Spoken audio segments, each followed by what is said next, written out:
Hey again. I'm here at the beach. It's nearly low tide. Tide's a long way out. And I just wanted to talk quickly about two things. Firstly, about this weekend's full moon. I have to be careful here because I'm standing in the water. This weekend's full moon in Libra and the super moon coming up at the end of this month. So I want to talk about the power of the moon, especially for those of you who don't really believe in astrology, because I want to talk about the power of the moon and the tides. And the second thing I want to talk about is yesterday, because I was back in court. I went to Worcester Court, except I was upgraded this time. It was a Crown Court, so it was like a full-on Crown Court hearing with a judge with a wig and a black robe and purple and gold, I don't know what they're called, kind of bib, should we say. He didn't have a black handkerchief on his head, luckily. Or I think, is there black when they give you the death sentence? Don't they put a piece of black cloth on the head? I don't know. I have to look that one up. So it was a very interesting experience, and I'm very interested in law. Well, actually, I'm most interested in justice, actually. And so I'm interested in law. Dean came along with me, which is always really good to be with Dean for a bit because he is the guru and he teaches common law. And he was actually my partner for 18 months. So I learned everything I know about common law and principles of law and like lots of terms like from Black's Law Dictionary through being with Dean for so long. And quite often when in our relationship, our kind of idea of a fun evening was actually just to sit and watch law videos and talk about the principles of law. I know that sounds boring, but I find it very fascinating. I'm very fascinated by justice. So I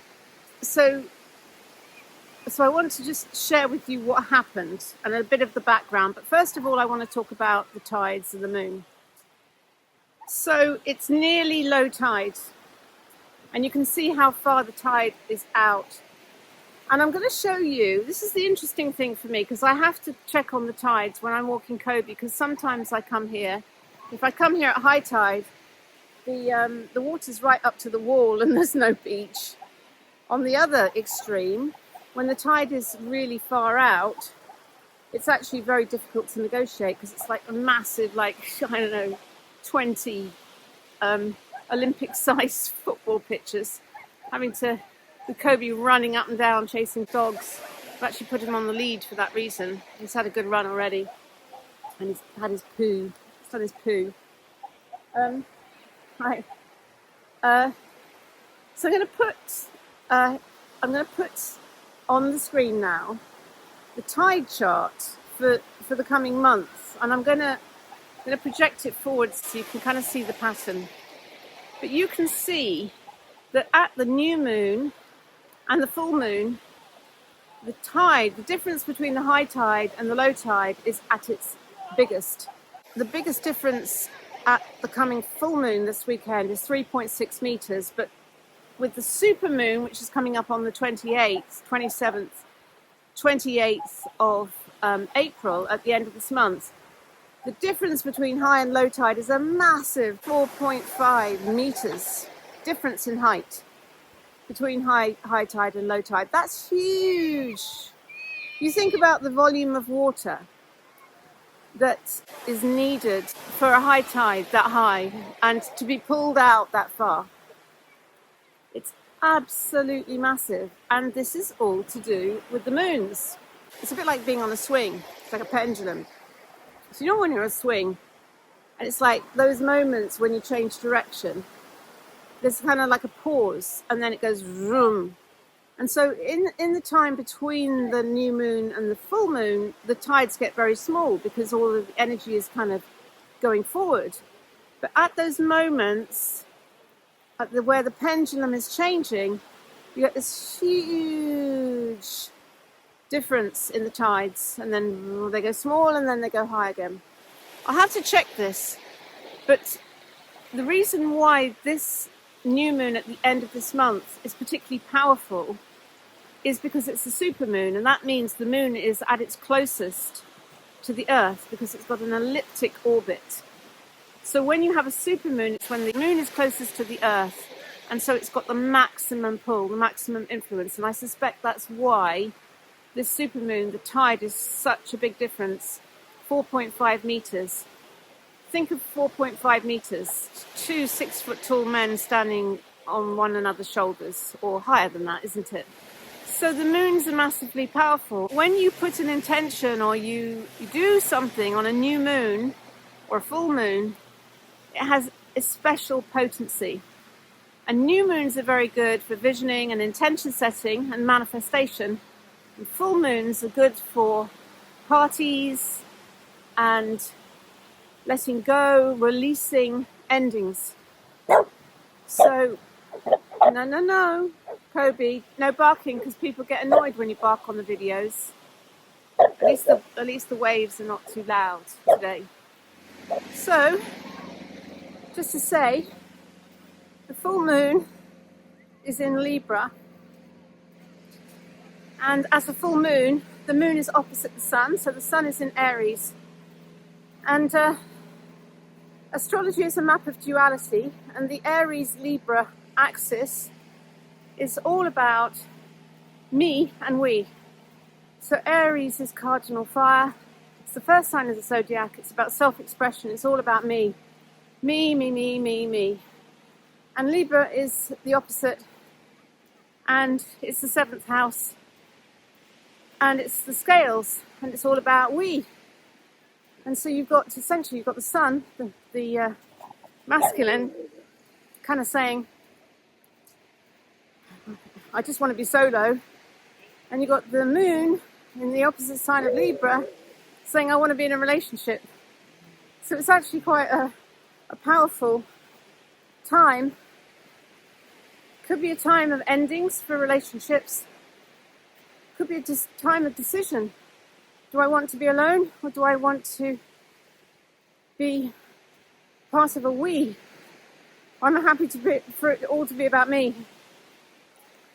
So that is the power of the Aries-Libra full moon. Also Aries, because it's cardinal fire, it can be about war, and Libra is about peace. So John Lennon had a very strong Aries-Libra axis going on in his chart. So he was always fighting for peace. This is very interesting. So the supermoon in Taurus, that's when the moon and the sun are actually together at a new moon. And Taurus is all about material realm wealth. It's ruled by Venus. So if you look in the tarot, the Pentacles suit, which is coins, they all have a 5-pointer star on, which is the dance of Venus. So new moon in Taurus, brilliant time to set out on any journey and intentions involving money and increasing your flow of financial fortunes. Even if you don't believe in astrology, believe in the power of the moon. And that is why I frequently do, if I do events or launch things, I do it on a new moon.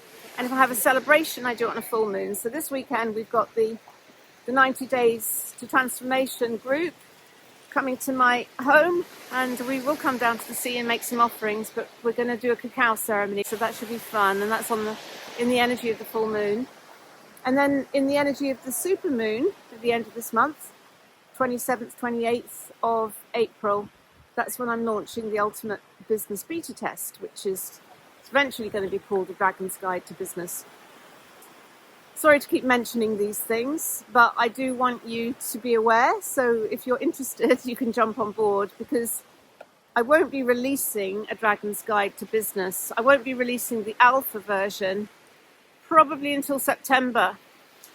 And I'm probably going to do it as a monthly group rather than just a standalone product, because I like to have an element of group mentoring, because I think it's very powerful. So what we're going to be doing on the very first Zoom meeting with the Ultimate Beta Test, I'm going to be buddying everyone up so that everyone will have a kind of motivational partner to work with from the group.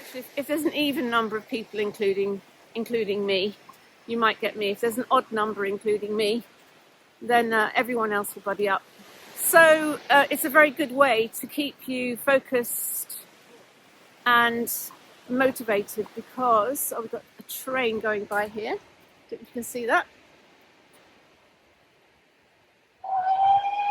Oh, there he goes. You had to hear the echo across the other side, the echo from the cliffs. Yeah, it's like a steam train going there. It's like a Pullman.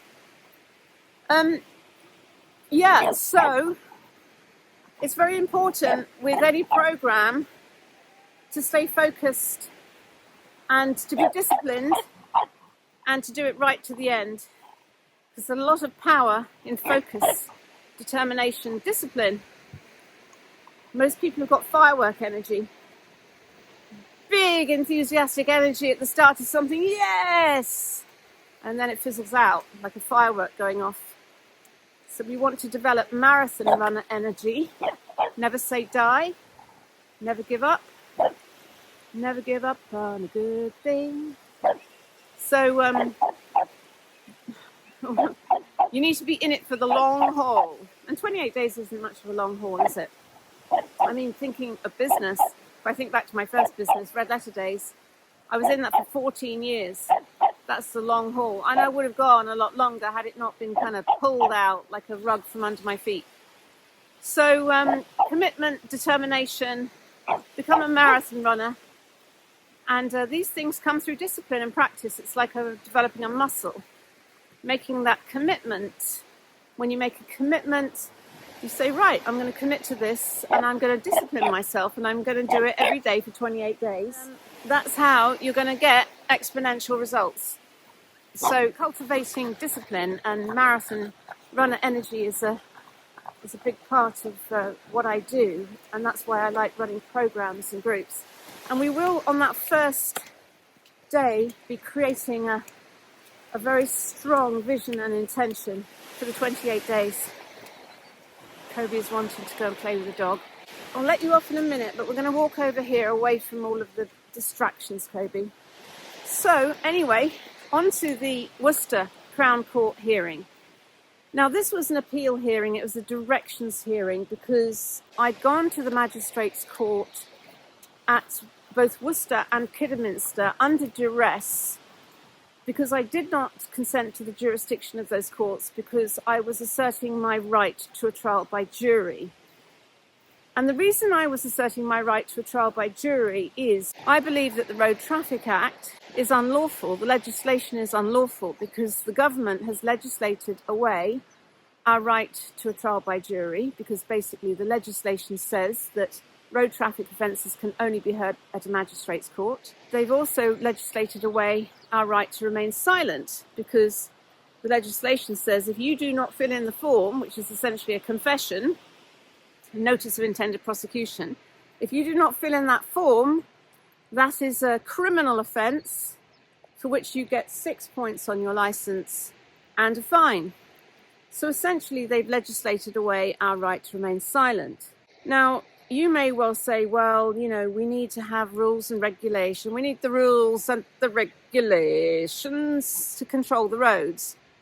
But if you are old enough to remember, like I am, because I'm 60, you will remember a time before digital everything, before speed cameras, when you had, you had kind of speed signs saying 30 miles an hour or 40 or 50 or whatever.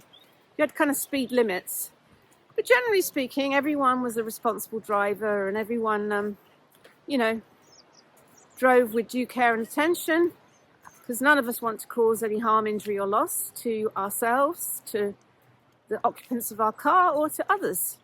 For most people, and this is the principle of common law, to cause no harm, injury or loss, most people are fairly good at self-regulating. You do get the occasional arsehole, driving at like 100 miles an hour down in a crazy way. But generally speaking, most people are able to self-regulate. So anyway, when I got this whole hoobalaba, this whole nonsense through, I did a Freedom of Information request to West Mercia Police, and I asked for 5 years of information. Please tell me how many speed cameras were in operation, how many notices of intended prosecution, speeding fines were issued, and what is the link between speed cameras, speeding fines, and road safety. So when you look at the statistics, and I'll put them on the screen, you'll see the more speed cameras, the more speed fines. So they don't act as a deterrent. In fact, they actually act as a tax on we the people for using the public highways. And if you scale it up, you realise that approximately 5 million are being issued every single year. 5 million notices of intended prosecution. Now, there are 34 million driving licence holders in the UK. So that's about 18%, I think it's 18%, I worked it out, 18% of we the people are being fined for utilising the public highways. And when I did the Freedom of Information request, the response was they could provide no evidence of any correlation between speed cameras, speed fines, and road safety. So what it ultimately means is that, and by the way, just to add, that there is approximately £500 million in speeding fines being raised every single year. £500 million in fines. But no one will tell me who gets that money or what it's used for. I suspect war in Israel and bombs, but no one would respond to that. The police wouldn't tell me, and neither would the court, because the police said, well, the courts gather the fines, you pay the fines to the court, but they wouldn't give me the information, basically. So I was challenging it also on that point of principle. Now, this is one of the things Dean said to me yesterday. He said, imagine if all 5 million people who got a notice of intended prosecution for speeding challenged it. Imagine. It would completely grind the entire court system to a halt. So we do have the power, but you see, certainly I obediently complied with all of this stuff for many, many years. You know, you get a speeding whatever, you just obediently do it, go on your speed awareness test, or take the hit of the points, pay the fine, obediently comply. I spent many years of my life obediently complying, but no more, because I've experienced the injustice system and I now challenge everything. That was my 4th visit to Worcester, and so I will have to go back again in July. Because they listed it for July. So I think it'll be my 5th visit.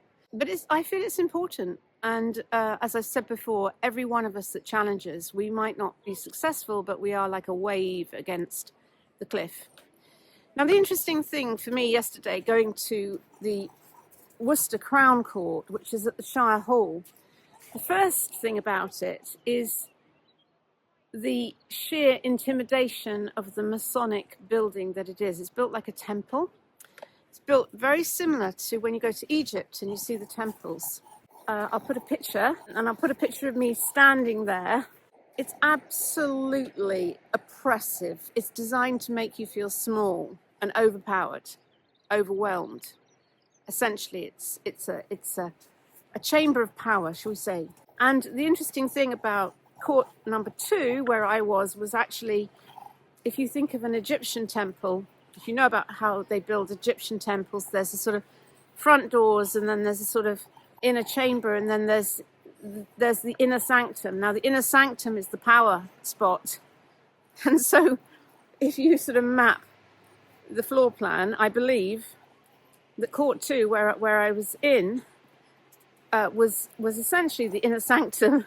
And I believe that you were not allowed in the inner sanctum in Egyptian times. Only the priests and priestesses were allowed in the inner sanctum, or the initiates. It's a super power chamber. Now, of course, you know, it is like going into a performance, a drama. Everyone's wearing costumes. So of course, I had to decide what costume I would wear. So it pays to dress archetypally on these occasions.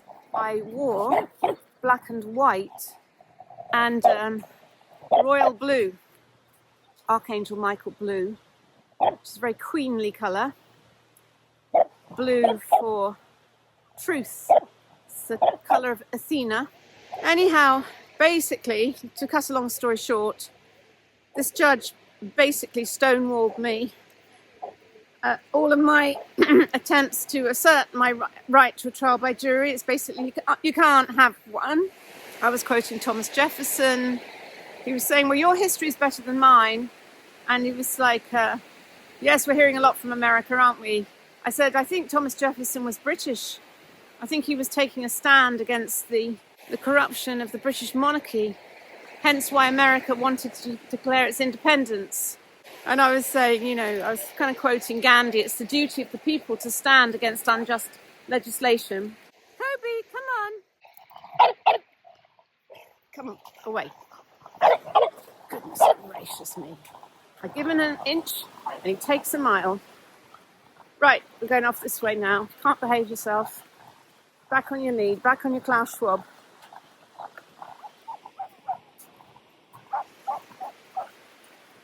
Right, let me just get this finished and then I'm going to go for a coffee. So, then he started quoting case law, or actually the barrister. She was on a sort of Zoom type link, like a video link. She had a wig on as well. I don't know why she needed a wig on, sitting in a room somewhere over a video link. They start quoting case law. And I'll put the case law as well. Basically, it's European Court case law from 2008. And I said, well, we've left the EU now. Surely that is obsolete. Is it not? He said, oh, I don't know about that. So, you know, I was just being stonewalled. I will have a look at that case. I basically ended up saying there needs to be a separation of power. There should be a separation of power between the government, the police, and the judiciary. Because if they're all in cahoots, then how do we, the people, get recourse? Then he said to me, well, if you want to change the legislation, stand for Parliament. And I said I did last year in the general election. I stood as an independent candidate. Of course, I know beyond any reasonable doubt that the political system is completely corrupt. And you have very little chance of being elected if you are not part of the Reds and the Blues, because of the amount of corporate money and backing for the Reds and the Blues, and no one else gets to look in. So the media manipulation and the amounts of money that they have available, the sheer size of those, the con and the lab parties, it's a complete stitch up. So we're not going to change things through politics. Trust me, we're not going to change things through politics. So anyhow, then he basically said, and I kept asserting my right to a trial by jury, he said, I've already discussed that. I have given you directions. Do you need any other directions? And I said, and I just paused, and I said, there's a dog coming, an older dog. No, Kobe, no. Oh, his little one. It's a little one.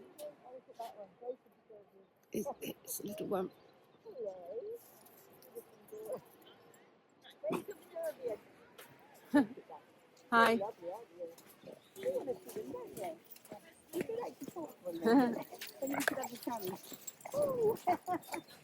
This is the problem when Kobe starts getting up a gallop when he's got his lead on. It's could easily pull my arm out of its socket. It's little Jack Russell here.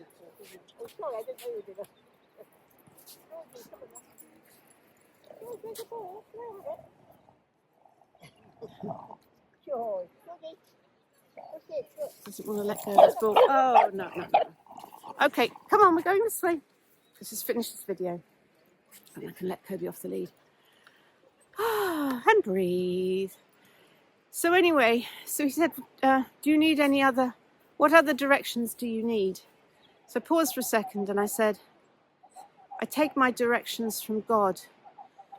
Dieu est mon droit. That's what it says above there. God and my right. I should actually have also added honi soit qui mal y pense. I didn't think to add that. I didn't actually know exactly what that means until afterwards when we looked it up when I was with Dean. We were having a bit of a debrief in a sort of legal debrief, not a physical debrief afterwards. But honi soit qui mal y pense means, so Dieu est mon droit, God and my right. Shame on him who thinks ill of this. That's basically what it means. Shame on him who thinks ill of this. So basically, I have rights in the eyes of God. I have rights in the eyes of God. And this is what is being taken from us, people. So, what to do? I will be going back on the 18th of July. They've listed it for another hearing. They said, we're going to list it for 15 minutes. I said, well, that sounds like you've already found me guilty and you just want to rubber stamp it. It sounds to me. And I said, I'm innocent until proven guilty. And Dean added later, he said, I should have added to that beyond reasonable doubt, because a magistrate's court is balance of probabilities. So, we live to fight another day, although I don't see it as a fight. I see it as standing in my sovereign power. And it is very good experience to go to court and to experience these things. But as Dean said, and I'll repeat it again, imagine if all 5 million people who got a speeding fine, or essentially a fine, or essentially a charge for using the public highways which we the people own, if all 5 million challenged, the system would not be able to cope. But the problem is, everyone complies. And so we are being charged £500 million a year, or roughly. I haven't got the exact figure because I haven't done a Freedom of Information Act request for all 45 police authorities. But if you scale up West Mercia, there's 45 police authorities. Scale up the figures I got, you get to £500 million. That's a huge amount of money which is being taken from we the people. Essentially, they're charging us for using the roads which we own. Uh-oh. Anyway, on that note, I'm going to end it there. Sending you lots of love. It's a beautiful day here by the seaside. And I think we're probably at maximum low tide. So, over and out. Lots of love. Bye for now.